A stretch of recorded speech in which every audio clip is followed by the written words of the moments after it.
Radhe Radhe. Chapter 3, Text 14. All living bodies subsist on food grains, which are produced from rains. Rains are produced by performance of yajna, means sacrifice, and yajna is born of prescribed duties. The purport.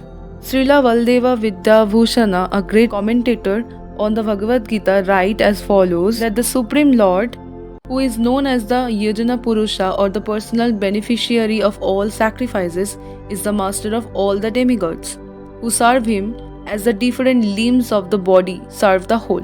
Demigods like Indra, Chandra and Varuna are appointed officers who manage material affairs, and the Vedas direct sacrifices to satisfy this demigod so that they may be pleased to supply air, light and water sufficiently to produce food grains.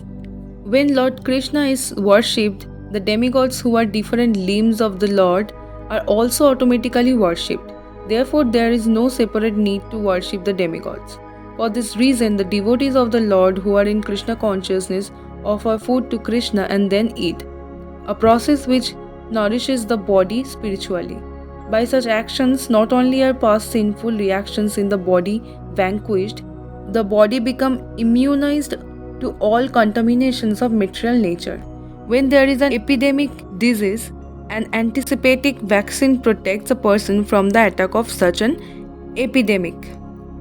Similarly, food offered to Lord Vishnu and then taken by us makes us sufficiently resistant to material affections, and one who is accustomed to this practice is called a devotee of the Lord.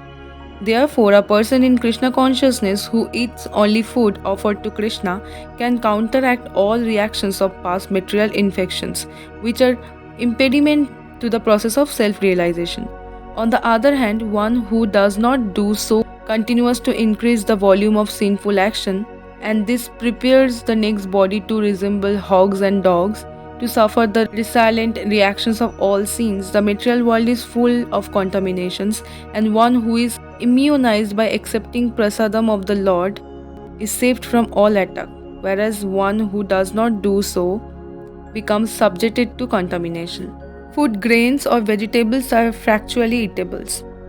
The human beings eat different kind of food grains, vegetables, fruits, etc., and the animals eat the refuse of the food grains and vegetables, grass, plants, etc. Human beings who are accustomed to eating meat and flesh must also depend on the productions of vegetarian in order to eat the animals. Therefore, ultimately, we have to depend on the productions of the field or not on the production of big factories.